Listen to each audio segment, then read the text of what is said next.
शांत रहिए, शांति एक बार, शांत रहिए, एक बार शांति।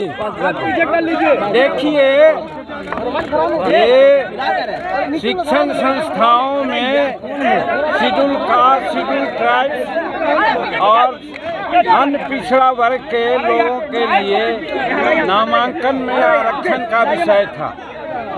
हम इस पर बोलना चाह रहे थे पहले, जब सेवाओं में इन सब लोगों की नियुक्ति का जो प्रश्न आया संशोधन का, चूँकि कथित रूप में इनका जो आंकड़ा है, जातीय जनगणना जो किया है, उस पर इन्होंने आगे बढ़ने का काम किया। हमने पहले ही कहा है कि ये जातीय आधारित गणना जो हुई है एक कागजी हुई है, धरातल पर कोई गया नहीं है, और हर समाज में जिसको कम होना चाहिए उसको ज़्यादा किया गया है, और जो ज़्यादा है उसका कम दिखलाया गया है, और धरातल पर अगर जाते तो सारी बात होती। ये कहना चाहते थे हम उस विधेयक पर, वहाँ पर माननीय अध्यक्ष महोदय हमको बोलने नहीं दिए। फिर जब ये आरक्षण की बात आई, नामांकन की बात आई शैक्षणिक संस्थाओं में, उस पर हमको बोलने का मौका दिया तो हम बोल रहे थे। हमने ये कहा कि हम आरक्षण दे देते हैं, नामांकन का नियम बना देते हैं, लेकिन क्या हम किया है। बाबा भीमराव अंबेडकर में जब आरक्षण की बात दी थी तो हर 10 वर्ष पर समीक्षा की बात उन्होंने की थी, आज तक समीक्षा कोई नहीं किया है। यही बात हमने उठाया और हमने कहा कि गजेटेड ऑफिसर जो शेड्यूल कास्ट, शेड्यूल ट्राइब्स हैं, उनका रोस्टर 1971 से लागू है, और उस समय से आज तक कम से कम 16% आरक्षण मिलना चाहिए था प्रमोशन में, लेकिन आज मात्र 3% आरक्षण है। 16% करने में बहुत समय लगेगा, ये हम कहना चाह रहे थे। इसी बीच में माननीय मुख्यमंत्री तमक करके उठ गए और उठ करके अनाप शनाप ऐसी बातें बोलने लगे, हमको तो आश्चर्य हुआ कि वही नीतीश कुमार हैं जो पहले थे आज से कुछ दिन पहले। आज लगता है कि वो दूसरे रूप में यहाँ परोसे गए, दूसरे रूप में आए। हमको लगता है कहीं न कहीं उनकी दिमाग में कोई कमजोरियाँ है, इसके चलते वो ऐसा बोल रहे हैं। और हम उनके बारे में कहना चाहते हैं, वो बार बार तुम ताम की बात करते हैं।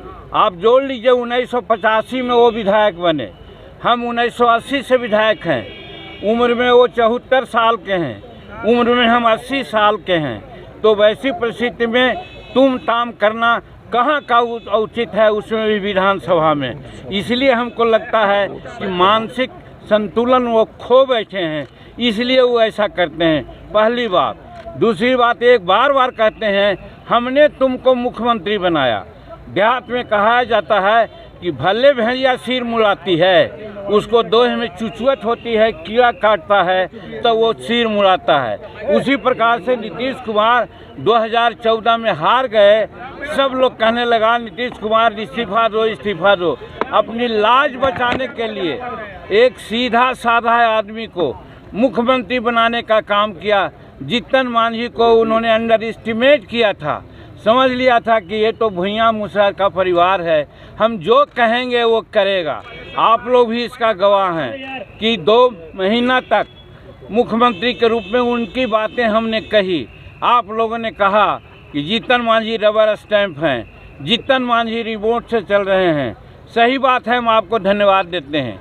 आपकी इन बातों ने हमको प्रेरणा दी, और प्रेरणा के बाद हम जब काम करने लगे तो यही इनके चमचा लोग कहा, ए नीतीश बाबू, जीतन मांझी को आप बनाए थे कि जो कहिएगा सो करेगा, तो वैसा न करके राजहित में ऐसा निर्णय ले रहा है, अगर 4-5 महीना रह गया आगे तो फिर आपको कुत्ता भी नहीं पूछेगा। निश्चित रूप में जीतन मांझी आगे का मुख्यमंत्री होगा।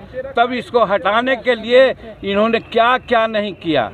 हमने इनको कहा कि आप फालतू इतना काम कर रहे हैं, इतना काम करने की ज़रूरत नहीं है।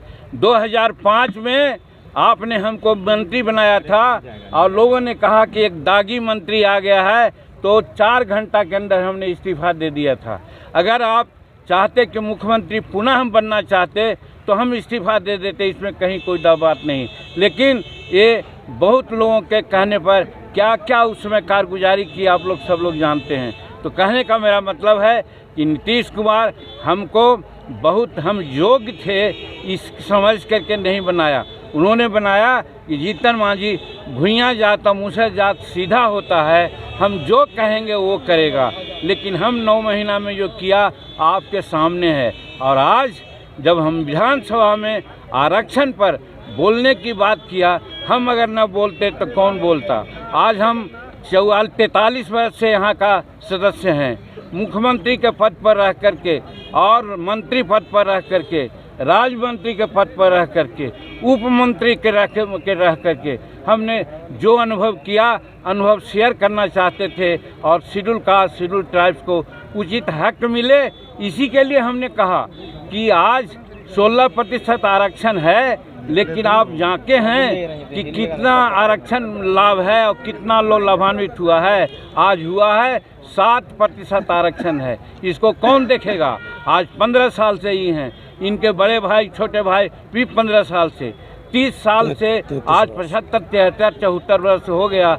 आज हम लोग मात्र 7 और 8% है, हमारा होना चाहिए 16%। अब जब ये आगे बढ़ा रहे हैं, 20% कर रहे हैं, तो 20% करने से क्या फ़ायदा है जब ये नहीं देखेंगे कि हमको 20% लाभ मिलता है या नहीं। यही कहना चाहते थे, लेकिन इस बात को सुनना नहीं चाहते थे। दूसरी बात, सुप्रीम कोर्ट ने कहा था आरक्षण प्रमोशन में कि साहब आप स्टेटस को रखिए, लेकिन स्टेटस को दूसरे राज्यों ने रखा, लेकिन ये स्टेटस को नहीं रखा और सामान्य वर्ग के लोगों को प्रमोशन दिया और शेड्यूल कास्ट के प्रमोशन को केप्ट इन अबेयंस रखा कि सुप्रीम कोर्ट का आदेश आएगा तब करेंगे। यही हम कहना चाहते थे। ऐसा दुआतिया बात मत बोलिए। इनसे टेलीफोन पर बात करके भी हमने कहा था, तो हमसे कहा था इन्होंने कि नहीं, दोनों को प्रमोशन हम साइमल्टेनियसली देंगे। लेकिन जब देने की बात आई तो सामान्य वर्ग का प्रमोशन मिला, अच्छी बात है,